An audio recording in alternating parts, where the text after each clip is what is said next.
Mpendwa wa mfuatiliaji wa mfululizo wa masomo haya ya mwongozo wa kujifunza Biblia, ninakusalimu kwa jina lipitalo majina yote. Hili sio jina la mtu awaye yote, bali ni jina la Bwana wetu Yesu Kristo. Karibu katika mfululizo wa masomo ya mwongozo wa kujifunza Biblia, hii ikiwa ni robo ya 4 ya mwaka wa 2025. Tumekwisha kuitazama robo ya 3 iliyotufundisha katika kitabu cha Kutoka, na robo hii tunaenda kujifunza mafundisho ya imani kutoka kwa Yoshua. Hii ni kwa ajili ya Oktoba, Novemba na Disemba 2025. Mtunzi wa lesoni hii ni Barna Magyarosi. Hii ni sehemu ya utangulizi. Fursa zingine, kitabu cha Yoshua. Kitabu cha Yoshua kinaashiria mpito kutoka kwenye uongozi wa Musa kwenda kwa ule wa Yoshua. Kinaanzia kwenye kisa cha Waisraeli wakiingia kwenye nchi ya ahadi na kuhitimishiwa pale wanapofanya makazi kwenye ile nchi. Kwa kweli Yoshua alikuwa na kazi ngumu ya kuipokea, yaani kuanzia pale Musa alipokomea. Lakini changamoto hiyo ilikuwa ni mwanzo tu. Ilimpasa Yoshua afanye kile ambacho Musa hakuwahi kufanya. Kulichukua taifa baada ya miaka 40 jangwani kuvuka Yordani na kuingia Kanaani, kulingana na ahadi ambayo Mungu aliifanya kwa mababa miaka mingi iliyopita. Musa mtumishi wangu amekufa. Haya basi, ondoka, vuka mto huu wa Yordani, wewe na watu hawa wote, mkaende katika nchi niwapayo wana wa Israeli. Yoshua sura ile ya 1 ya 2. Ufumbuzi kwa ajili ya kisa chote unapatikana hapa kwenye maneno ya Bwana kwa Yoshua. Walikuwa wanakwenda kuingia kwenye nchi niwapayo mimi Yahwe. Ndiyo, Yoshua hatafanya hili peke yake, bali kupitia tu kwa uweza na uongozi wa Bwana ambaye angewaleta watu kwenye nchi kizazi kizima, kabla kama tu wangetii na kuheshimu sehemu yao ya agano. Jambo la kusikitisha ni kwamba hawakufanya hivyo. Kwa hiyo walikabiliana na matokeo ya matendo yao. Katika miaka 40 iliyotangulia, Israeli ilikuwa imekutana na upande hasi wa agano. Kwa sababu ya uasi wao dhidi ya Mungu, kizazi chote cha watu wazima waliopata uzoefu wa maajabu na miujiza ya Kutoka, isipokuwa Kalebu na Yoshua, waliangamia jangwani. Vitabu 4 kati ya 5 vya Musa vinashughulikia kile kilichowapata walipokuwa wakitangatanga jangwani katika wakati ule wote. Sasa chini ya uongozi wa Yoshua, kizazi cha pili kilikuwa tayari kuanza kukabiliana na changamoto ya kuimiliki ile nchi. Musa akamwita Yoshua akamwambia, machoni pa Israeli yote uwe hodari na moyo wa ushujaa, maana utakwenda pamoja na watu hawa hata nchi Bwana aliyowaapia baba zao, ya kwamba atawapa, nawe utawarithisha. Naye Bwana yeye ndiye atakaye kutangulia, atakuwa pamoja nawe, hata kupungukia wala kukuacha. Usiogope wala usifadhaike. Kumbukumbu la Torati sura ile ya 31 aya ya 7 na ya 8. Ahadi za Mungu zilizotolewa kwa wale wazee wa imani na kwa Musa zimekaribia kutimia. Kuna hisia ya matarajio angani na pia msisimko.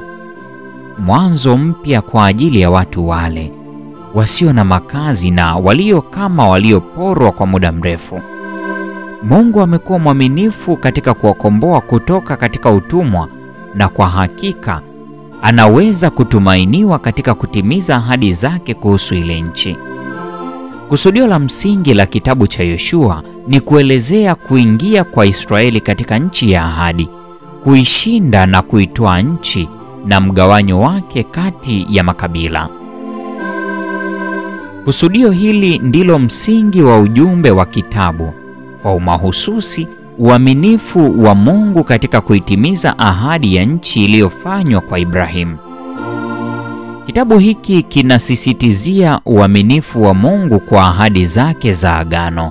Yoshua 21 aya 43 hadi 45. Kwa pamoja tutagundua kwamba ingawa kitabu cha Yoshua kiliandikwa zaidi ya miaka 3000 iliyopita, ulimwengu tunamoishi leo hauna tofauti sana na ule wa Yoshua katika changamoto zake za kiroho. Tunaweza kukabiliana na changamoto zitokanazo na mazingira tofauti, lakini hata hivyo, zipo changamoto hususan za kiroho zinazotishia usalama wetu, imani yetu na ukamilishwaji wa utume ambao Mungu amewakabidhi watu wake. Kwa hakika, mfano wa Yoshua utatutia moyo kudai ahadi za Mungu kuhusu nyakati zetu na kufanikiwa kwa uweza wake kama ilivyokuwa kwake. Barna Magyarosi anahudumu kwa sasa kama katibu mtendaji wa division ya Ulaya, kati ya mwenyekiti wa kamati ya utafiti wa kibiblia ya division hiyo. Alianza utumishi kanisani kama mchungaji na mkurugenzi wa idara kwenye conference ya Transylvania Kusini, Romania, na akaendelea kama mwalimu wa theolojia na rais wa chuo kikuu cha Adventus Romania. Katika robo hii tutaenda kuangazia masomo 13. Somo la kwanza litasema mbinu kwa ajili ya mafanikio. Hii ni Septemba 27 hadi Oktoba 3. Somo la pili, kushangazwa na neema, Oktoba 4 hadi Oktoba 10. Somo la tatu, makumbusho ya neema, Oktoba 11 hadi 17.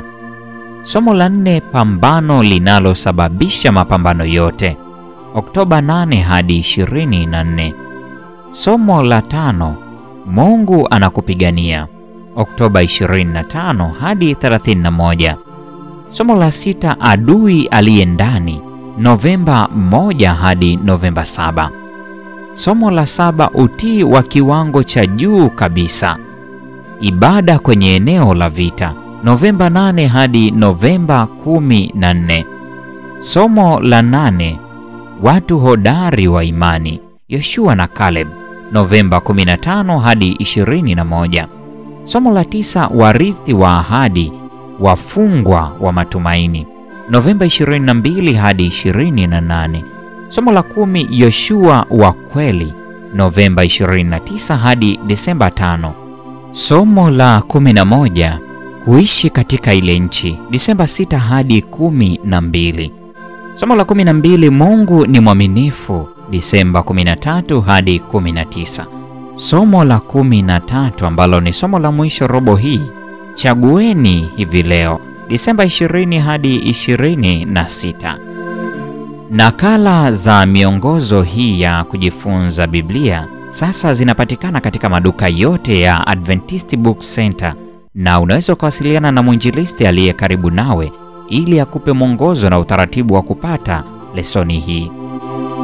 Katika kuanza robo hii tutaanza na somo la kwanza linalosema mbinu kwa ajili ya mafanikio. Iwe tamanio lako kufuatilia masomo haya robo hii. Iwe shauku yako kujifunza na ukutane na Mungu katika mafundisho haya. Neema ya Bwana wetu Yesu Kristo, pendo la Mungu na ushirika wa Roho Mtakatifu dumu kuwa pamoja nasi sasa na hata milele. Amina.